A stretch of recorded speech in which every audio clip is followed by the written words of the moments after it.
Papa, je ne suis pas à l'aise avec tout ce que tu dis. Je dis non, mais non. Dieu t'envoie sa parole pour te libérer. Papa, impureté, c'est quoi encore? Tu parles de quoi? S'embrasser, se caresser, se masturber, suivre un film porno. Et papa, je pense que ça ne fait rien du tout. Ça n'a aucun effet. Est-ce que tu penses que quand tu suis un film porno, ça n'aura sur toi aucun effet? Pourquoi pas? Qui suis-je? Tu habites dans un esprit, tu habites dans un corps, mais tu es fait de terre. Et alors, papa?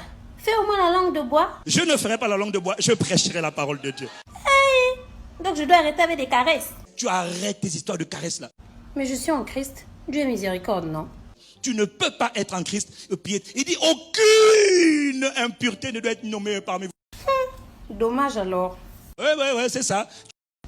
Et si on se fiançait? Tu es fiancé avec ta femme, aucune impureté. Ni caresse, ni bisous, ni embrassade. Même pas un peu. Ni caresse, ni bisous, ni embrassade. Papa, c'est dur de... Donc rien quoi. Rien. C'est niente nada, no. Tu comprends? V. Donc Natika.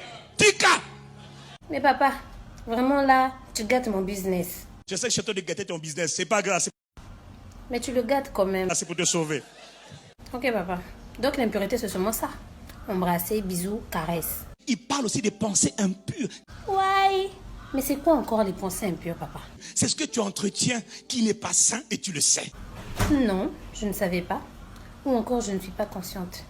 Tu entretiens des pensées par rapport à ce frère, par rapport à cette sœur. Par rapport au pasteur, on ne sait jamais.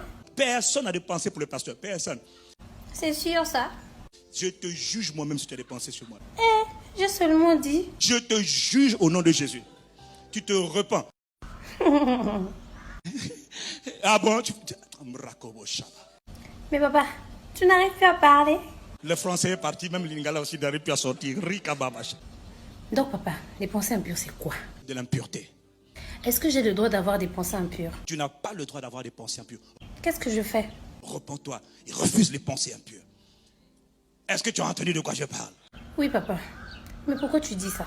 Parce que l'apôtre Paul nous dit juste le verset d'après, verset 5, car sachez-le, aucun débauché, dis-moi aucun débauché, donc aucune personne, aucun fornicateur, aucune personne qui est un adultère, aucun impur ou cupide n'a d'héritage dans le royaume de Christ et de Dieu. Mais papa, je suis sauvée, non? Et mes péchés sont pardonnés? Tu crois que tu es sauvé, mais au jour J, mon frère, tu vas être surpris de voir que finalement ton nom n'est pas dans le livre de vie. Et mon nom est déjà écrit dans le livre de vie? Non, on ne vous connaît pas ici. Non, vous êtes un fornicateur, idolâtre, adultère, pécheur. Mais j'aime Jésus. Ah non, mais ceux qui m'aiment, c'est ceux qui gardent mes commandements. Ah bon? Mais encore? Ceux qui m'aiment, c'est ceux qui gardent ma parole. Mais papa, attention. On peut quand même être impur mais être dans le royaume de Dieu.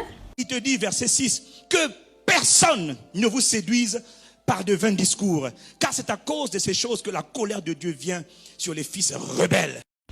Je n'ai rien compris, papa. Dis ça autrement.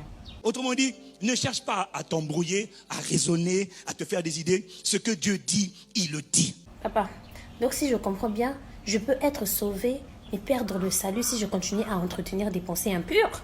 C'est ça? Tes pensées impures que tu entretiens régulièrement là peuvent être un signe de disqualification. Ah, je ne savais pas ça comme ça. C'est pour ça qu'il envoie sa parole. Donc je dois arrêter de fréquenter des gens impudiques, papa. N'ayez donc aucune part avec eux. Avec qui? Débauchés, idolâtres, impurs, fornicateurs, adultères. Donc je ne dois plus les fréquenter. Ne les fréquentez pas. Ils viennent vous embrouiller. Ne les côtoyez pas. Mais pourquoi? Parce que les mauvaises compagnies peuvent te corrompre. Donc je dois couper avec mes amis du monde, quoi. Oui. Toi qui aimes côtoyer les gens du monde, là je parle à quelqu'un. Tu as tellement d'amis dans le monde parce que tu n'arrives pas à te détacher du monde. Ah, mais moi j'aime le Congo, ça. Ils te racontent leur saleté, tu es là, tu écoutes, ils sont en train de souiller ton esprit. Qu'est-ce que je dois faire? Dégage de ce genre de milieu. Et papa, toi aussi. Je peux les côtoyer sans être influencé. Je suis une personne de caractère, moi, quand même. Toi, tu penses que tu peux côtoyer quelqu'un qui est dans l'impureté sans être influencé? Mais oui. Ah bon? Qu'est-ce que tu veux me faire comprendre? Ce que je veux te faire comprendre, n'ayez aucune part avec eux. C'est-à-dire? Détourne-toi d'eux. Donc ça veut dire que ce sont mes ennemis? Ça ne veut pas dire que ce sont tes ennemis. Ça veut dire simplement que tu réduis tes fréquentations.